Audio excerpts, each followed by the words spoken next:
name is Jon Kosmoski. I founded House of Kolor back in 1956 and got into building this car. Kind of interestingly, my very first car when I was 16 years old, a 1940 Chevrolet Business Coupe, which meant it had a front seat with no back seat, room for business stuff back there. I'm looking in the paper in 1995, 96, 97, and I came across this 41 Olds Club Coupe, and it reminded me of my youth. It has the very same shape of the 40 Chevrolet, except it's much, much classier.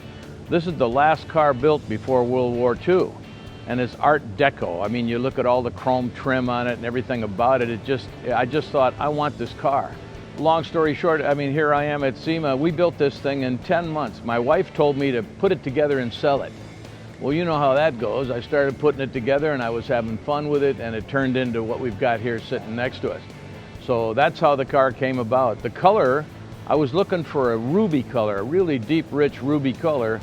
Well, we have just introduced a brand new pearl called Ember Orange. And so I took the Ember Orange and I painted Brandywine over the top of it, and I thought, this is nice, but it's not ruby, it's too bright. So I started adding different colors to it, and I got it down so that the orange was a dark, rich, burnt orange. So I put down the burnt orange base and 6 coats of Brandywine over this and 4 or 5 coats of clear, and cut it and buffed it, and here we are. I mean, it's exactly what I wanted, and obviously I'm very excited to drive it. You know, I built it to drive. That's the name of the game. And what good is it if you just look at it and it's sitting around in your driveway or in a storage garage, you know? So it'll be on the road this summer. We'll have some fun with it.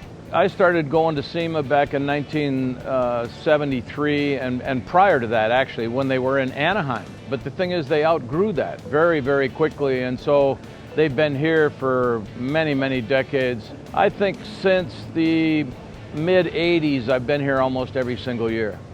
I thought it was important enough to meet the people that are doing the cars, that are working on the cars, and explaining to them what I do differently in the way I make my paint.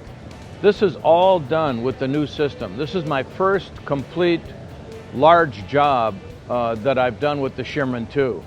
And what we did with that is we wanted to stay with solvents. Everybody else is going to waterborne this and waterborne that, and I'm really a solvent head. I really like to stay with the solvents. And so what we've done is designed a resin and a system that is 7 points less than water. So water is 3.5 volatile organic compounds per gallon pounds in Southern California, the strictest market. And we come in at 2.8, and we're all solvent. So we're kicking, and look at this thing. I mean, it's easy to paint, and our clears, our primers, everything meet the VOCs. So we are a totally compliant system. Innovation is the thing that's kept us alive, and that's where my head is right now. I'm excited about some of the new technology and the glamour that's come into the paint industry, and I like to think I had something to do with starting all of that.